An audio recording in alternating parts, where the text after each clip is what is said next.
వైఎస్ఆర్సీపీ ఎమ్మెల్యేలు ఎమ్మెల్సీలతో ఆ పార్టీ అధినేత వైఎస్ జగన్మోహన్ రెడ్డి సమావేశం నిర్వహించారు. అసెంబ్లీ మండలి సమావేశాలపై వైఎస్ జగన్ చర్చించారు. ప్రజా సమస్యలపై గతంలోనూ పోరాడాం, ఇప్పుడు కూడా మరింత గట్టిగా పోరాడాలని సూచించారు. మండలి సభ్యులంతా సమావేశాలకు పూర్తి సన్నద్ధంగా ఉండాలన్నారు. వైఎస్ఆర్సీపీని ప్రధాన ప్రతిపక్షంగా గుర్తించడానికి ప్రభుత్వం ముందుకు రావడం లేదని మండిపడ్డారు వైఎస్ జగన్.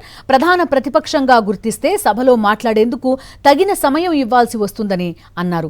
ప్రతిపక్ష నాయకుడికి మాట్లాడే సమయం హక్కుగా వస్తుంది.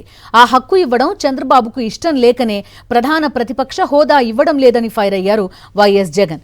అసెంబ్లీలో ప్రభుత్వం ప్రస్తావించే అంశాలకు ఆధారాలు, సాక్ష్యాలతో తాను ప్రెస్ మీట్లు పెడతానని వైఎస్ జగన్ నేతలకు వివరించారు. ప్రతి అంశంలోనూ ప్రజలకు నాణ్యానికి రెండో వైపు చూపిస్తామన్నారు. కానీ మండలిలో వైఎస్ఆర్సీపీకి బలం ఉంది. ప్రజల తరపున మండలిలో గట్టిగా పోరాడాలని నేతలకు వైఎస్ జగన్ దిశానిర్దేశం చేశారు. వైఎస్ఆర్ కాంగ్రెస్ పార్టీ శాసనసభాపక్ష సమావేశానికి సంబంధించి పూర్తి డీటెయిల్స్ అందిస్తారు మా కరెస్పాండెంట్ సతీష్ లైవ్ లో జాయిన్ అవుతున్నారు. సతీష్, చెప్పండి, ఏ అంశాలపైన వైఎస్ జగన్మోహన్ రెడ్డి మాట్లాడారు, ఎమ్మెల్యేలకి ఎమ్మెల్సీలకి దిశానిర్దేశం చేశారు, డీటెయిల్స్ ఏంటి?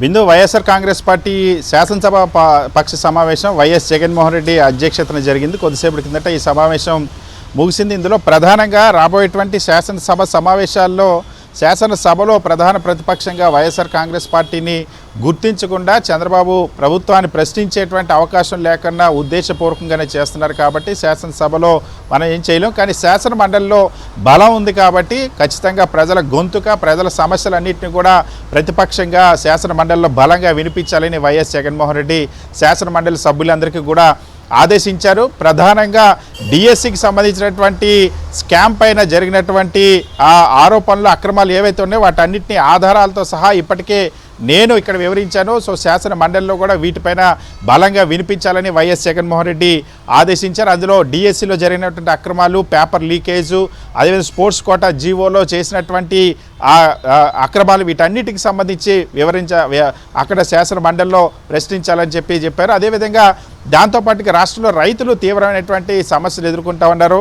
రైతులు దాదాపుగా 40% మంది రైతులు పంటలు వేసుకున్న తర్వాత ఇప్పుడు మళ్ళీ నీళ్ళు ఇవ్వలేమని ప్రభుత్వం చెప్తుంది. సో రైతులు తీవ్రమైన ద్రోహం చేసింది. పొగాకు రైతులు, ఆక్వా రైతుల సమస్యలపైన కూడా బలంగా నిలదీయాలని చెప్పి ప్రతి ఒక్క సభ్యుడు కూడా బలంగా సబ్జెక్టును పూర్తిగా ప్రిపేర్ అయిన తర్వాత దానిపైన ప్రజెంట్ చేయాలి.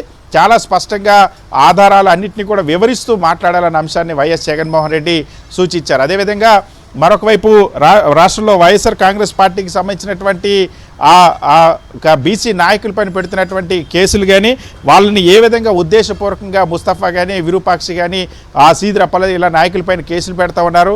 దాంతోపాటుగా వైఎస్ జగన్మోహన్ రెడ్డి పార్టీకి సంబంధించిన నాయకులందరికీ కూడా పీపీపీకి సంబంధించి, ఎందుకంటే రాష్ట్ర ప్రభుత్వం ఇటీవల తీసుకొచ్చినటువంటి పీపీపీ పాలసీ ఏదైతే ఉందో ఆంధ్రప్రదేశ్ ఫర్ సేల్ అన్నట్టుగా ఉంది అంటూ వైఎస్ జగన్మోహన్ రెడ్డి మండిపడ్డారు. సో పీపీపీ పాలసీలో చాలా స్పష్టంగా తాగునీరుని, విద్య, వైద్యాన్ని కూడా చేర్చారు.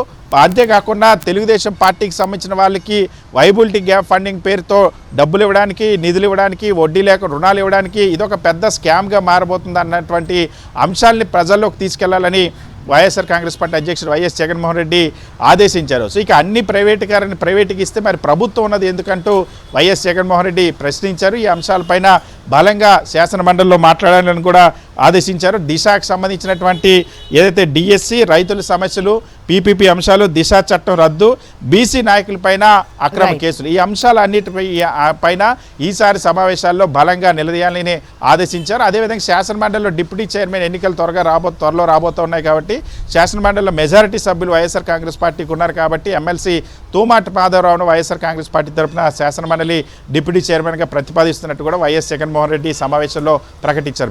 Right Satish, thank you.